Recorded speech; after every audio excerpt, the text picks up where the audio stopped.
our bilateral relations. We talked about possible avenues of the further development of the strategic cooperation between Russia and Argentina. We exchanged opinions about regional and international issues. I would like to say that Argentina is one of the key partners of Russia in Latin America.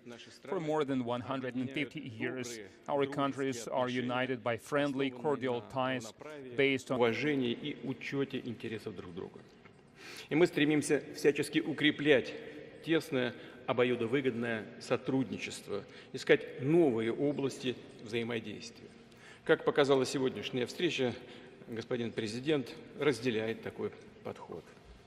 Хотел бы особо подчеркнуть, что Россия и Аргентина плодотворно совместно работают в сфере борьбы с распространением коронавирусной инфекции. Аргентина стала первой страной в западном полушарии, зарегистрировавшей российскую вакцину «Спутник Ви». Из России в Аргентину поставлено почти 15 миллионов доз вакцины, еще более 6 миллионов доз было выпущено на мощностях аргентинской фармацевтической компании в провинции Буэнос-Айрес, где локализовано производство российского препарата. С удовлетворением констатируем, что, несмотря на непростую ситуацию, вызванную пандемией, экономические связи между Россией и Аргентиной развиваются, и по итогам прошлого года взаимный товарооборот увеличился в 1,5 раза.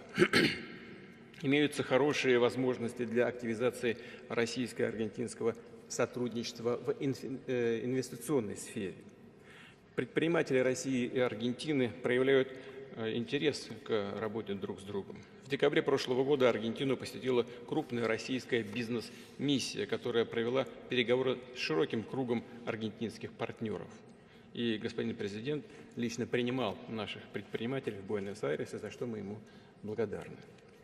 Над углублением и диверсификацией двустороннего экономического взаимодействия должны активнее работать профильная межправкомиссия. Важная роль в развитии деловых контактов также принадлежит российско-аргентинскому и аргентино-российскому советам предпринимателей. На днях эти два совета провели очередную видеоконференцию, обсудив перспективные идеи сотрудничества. В числе примеров успешного российско-аргентинского промышленного взаимодействия, промышленной кооперации хотел бы выделить участие российской компании «Трансмаш Холдинг» в модернизации железных дорог Аргентины. Недавно эта наша компания выиграла крупный тендер на поставку электропоездов. При этом степень локализации их производства на аргентинском рынке составит до 25%. Кроме того, российские компании готовы подключиться и к реализации других проектов в сфере железнодорожной инфраструктуры, поставок подвижного состава и техники. В свою очередь, Росатом готов предложить Аргентине помощь в дальнейшем развитии ее энергетики. Широкие возможности для укрепления кооперации в области исследования и использования космического пространства в мирных целях. Они открылись со вступлением в силу в декабре 2020 года соответствующего межправсоглашения, протокола межправительственного. Видим значительный потенциал для расширения сотрудничества и в таких сферах, как геологоразведка, сооружение и сервисное обслуживание энергетической и нефтегазовой инфраструктуры, возобновляемой энергетики, химической промышленности, машиностроения и в других областях. Углубляется межбанковское взаимодействие. В 2020 году был подписан меморандум о сотрудничестве между Центробанками России и Аргентины. Налаживаются контакты между коммерческими банками. На весьма хорошем уровне находятся двусторонние культурно-гуманитарные связи. В 2021 году на виртуальной площадке Российского дома в Буэнос-Айресе стартовал проект «Кинотеатр онлайн», в рамках которого еженедельно проходят показы лучших советских и российских художественных фильмов. В Аргентине успешно развивает свою деятельность российский медиахолдинг Russia Today. И, конечно, особо хотел бы поблагодарить господина президента за высказанную поддержку заявки Москвы на проведение Всемирной универсальной выставки Экспо 2030. В ходе обмена мнениями по глобальной и региональной проблематике Подтверждено, что по многим вопросам позиции России и Аргентины близки или совпадают. Наши страны твердо отстаивают принципы верховенства международного права, суверенитета, независимости и невмешательства во внутренние дела других государств.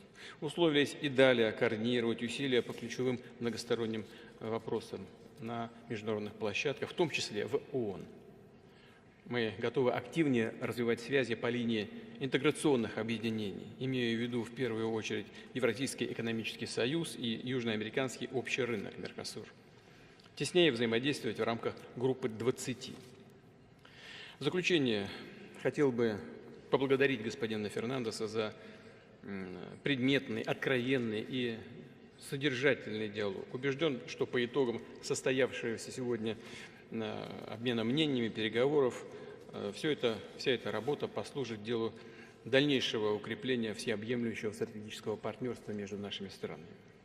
И я, и господин Фернандес завтра будем участвовать в церемонии открытия 24-х зимних Олимпийских игр в Пекине. И в этой связи я, конечно, хотел бы пожелать успехов и удачи как российским, так и аргентинским атлетам. Благодарю вас за внимание.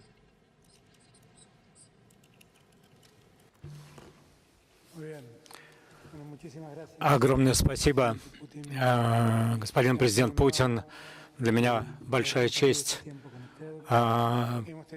встретиться сегодня с вами. У нас был очень откровенный разговор, очень открытый разговор по тем вопросам, которые наши страны решают в двусторонней повестке, где обе страны поддерживают логику многостороннего сотрудничества и многополюсного мира. У Аргентины Аргентина в долгу находится перед Российской Федерацией, потому что Россия первая озаботилась о том, чтобы Аргентина получила вакцину от коронавируса, и вот эта помощь помогла нам первыми получить доступ к российской вакцине «Спутник», и благодаря этому мы смогли снизить воздействие пандемии на наших граждан. И на основе этого мы можем развивать технологическое наше сотрудничество. Мы можем вместе запустить производство не только вакцин, но и других продуктов. Это может быть и с российскими инвестициями в Аргентине. Мы можем обеспечить обмен технологиями для того, чтобы передача технологий, чтобы Аргентина могла проводить индустриализацию дальнейшую в стране. Мы говорили о том, что президент Путин коснулся этого очень досконально. Это, конечно, сотрудничество в сфере железнодорожной инфраструктуры, поездов, участие в энергетическом секторе, сотрудничество производства газа, новые технологии в сфере энергетической, такие как солнечная энергия, энергия ветра. Мы говорили обо всех возможностях, которые предлагает Аргентина, обменялись мнениями о тех обстоятельствах, в которых живет мир и наш регион. И я попросил господина президента, чтобы всеобъемлющее стратегическое партнерство, которое Аргентина подписала с Россией в 2015 году, чтобы мы полностью воспользовались этими возможностями и углубили наше сотрудничество для того, чтобы это стало эффективной реальностью, и чтобы постепенно Аргентина и Россия могли бы углублять свои связи. Я уезжаю сегодня из Москвы очень довольный и благодарен президенту Путину за приемы, за все. Я жалею, что не могу остаться еще на несколько дней, чтобы продолжить этот чудесный визит, но я увижусь завтра с российским президентом на зимних Олимпийских играх. Еще раз огромное спасибо. Я совершенно уверен, что мы очень важный шаг делаем вперед для того, чтобы Аргентина и Россия углубили свои связи, братские связи в пользу двух стран. Спасибо.